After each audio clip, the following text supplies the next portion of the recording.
Question है जी कि how to wake up early. अगर आपको सुबह उठना है जल्दी और अगर आपको इस चीज़ का हैबिचुअल होना है कि आपको सुबह जल्दी उठने की आदत बन जाए, तो आपको सबसे पहले ये कॉन्सेप्ट समझना पड़ेगा कि the quality of sleep is directly proportional to the quality of time जिसमें आप ज़िंदा रहते हैं, खड़े रहते हैं, कोई ना कोई काम कर रहे होते हैं। यानी आपके दिन की क्वालिटी डायरेक्टली प्रोपोर्शनल है आपकी रात की क्वालिटी से। आपकी नींद की क्वालिटी डायरेक्टली प्रोपोर्शनल है उस टाइम की क्वालिटी के साथ जो आप तब गुजारते हैं जब आप जाग रहे होते हैं, काम कर रहे होते हैं, पढ़ रहे होते हैं, कुछ भी कर रहे होते हैं। कुछ लोग नींद को स्पेसिफिकली कहते हैं कि जी नींद का पोर्शन हमारा ठीक हो सकता है, तो इसका कोई तरीका बता दें। तो ये देख लें कि नींद तब तक ठीक नहीं होगी जब तक आपके दो एलिमेंट ठीक नहीं होंगे आपकी पूरे दिन में। पहला, आपकी डाइट। जो सुन्नत है वो ये है कि रात का खाना कम खाना है। हमारा पैटर्न ये है कि रात का खाना सबसे तगड़ा होता है। अब रात का खाना लेता है 2 से 3 घंटे डाइजेस्ट होने में, अब वो टाइम हम अपनी बॉडी को नहीं देते, उसकी वजह से रात को हमारी नींद इफ़ेक्ट होती है। वो एक लंबी बहस है कि कैसे होती है, लेकिन फ़िलहाल आप ये समझ लें कि होती है। दूसरा, आपकी जो डाइट है, मतलब ये बात आप समझ चुके होंगे कि रात को 3 घंटे का गैप रख के आपने कुछ भी खाना पीना।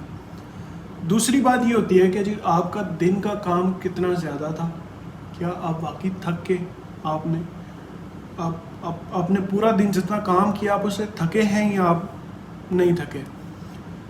हमारी बॉडी को रेस्ट तब चाहिए होती है जब वो थक जाती है, ये एक नेचुरल फिनोमेना है। अगर आप थके नहीं और अगर आप ये समझेंगे आपको रेस्ट चाहिए, तो आपकी नींद उतनी गहरी नहीं होगी। क्वालिटी ऑफ स्लीप का मतलब ये है कि आप 4 घंटे सोएं, बेशक 4 घंटे का पैटर्न काम ज़्यादा है आपका, आप 4 घंटे सोएं, लेकिन वो शदीद डीप स्लीप हो कि 4 घंटों में शायद आपकी 6 या 8 घंटे की नींद पूरी हो सके। जब वो पूरी नहीं होगी तो फिर आपके लिए इश्यूज होंगे। आपने 2 चीज़ों का ख्याल रखना है। नंबर 1, आपने डाइट का ख्याल रखना, रात का खाना कम कर दें, आपका स्लीप पैटर्न ऑटोमेटिकली ठीक हो जाएगा। अभी यहाँ पर हम सर्कैडियन रिदम्स की बात करेंगे तो बात लंबी हो जाएगी। दूसरा, आपने अपने दिन में फिज़िकल वर्कआउट ऐड कर लें ताकि आपको रात को खुद ही नींद आ जाए, आपको थकान महसूस हो। थर्ड, अलार्म बेशक आप 20 लगा लें, आप ऐसा नहीं करेंगे। उसका हल ये है, बहुत से लोग मैंने देखे हैं ना जिनके 20-20 अलार्म लगे होते हैं, वो किसी पे भी नहीं उठते। तो अलार्म सिर्फ 1 लगाएं। इसकी वजह यह है कि जब आप 3-4 अलार्म लगा देते हैं ना, तो पहला बजता है स्नूज़ कर देते हैं, दूसरा बजता है स्नूज़ कर देते हैं जी कि तीसरा चलो बजेगा फिर उठ जाएंगे, तीसरा बजता है वो भी स्नूज़ कर देते हैं कि चौथा बजेगा फिर उठेंगे। तो अच्छा है 1 अलार्म लगाएं ताकि आपके माइंड को ये बात पता हो कि इसके बाद अलार्म नहीं बजना। और दूसरी बात कि अलार्म स्नूज़ करना छोड़ दें, क्योंकि जब आप अलार्म स्नूज़ करते हैं तो उससे आपका माइंड एक और स्लीप साइकिल में चला जाता है। अब स्लीप साइकिल होता है 90 मिनट्स का, लेकिन आपने जो सोना होता है वो 5 से 10 मिनट सोना होता है। तो 5-10 मिनट बाद आप तो उठ जाते हैं, लेकिन आपका स्लीप साइकिल कंटिन्यू रहता है। इस पर इन डिटेल में बात करूँगा। तो जब आपका स्लीप साइकिल कंटिन्यू रहता है, आप उठ जाते हैं, तो आपकी बॉडी का जो स्लीप पैटर्न है, जो उसके रिदम्स हैं स्लीप के, वो डिस्टर्ब हो जाते हैं।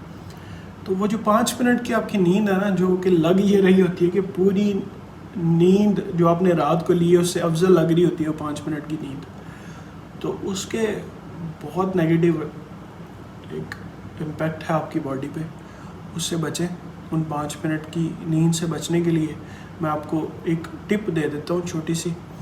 आप जब अलार्म बजे तो विदिन 5 सेकेंड्स आप अपना बिस्तर छोड़ दें। ऐसा इसलिए है कि 5 सेकंड के अंदर जब आप अपना बिस्तर छोड़ देंगे तो आपकी जो बॉडी है वो ज़्यादा रेजिस्ट नहीं करेगी, क्योंकि आपके सबकॉन्शियस माइंड को 5 सेकंड का टाइम लगता है। उसके बाद वो आपको कोई भी रीज़न देता है। जैसे सुबह आपकी आँख खुली तो वो 5 सेकंड बाद आपको रीज़न देगा कि यार सो जा बच्चे, अभी सो जा, अभी टाइम है।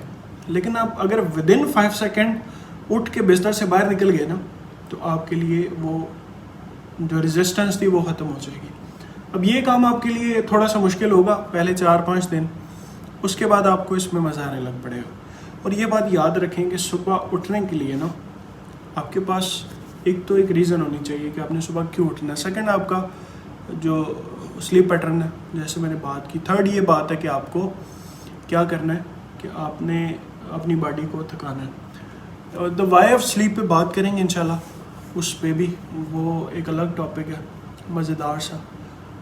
ये कुछ ऐसी चीज़ें हैं जो कि डीप थिंकिंग से बंदा सीखता है, तो वो इंशाल्लाह मैं आपके साथ अभी ज़रूर शेयर करूँगा, लेकिन अभी अगले एजेंडे की तरफ चलते हैं।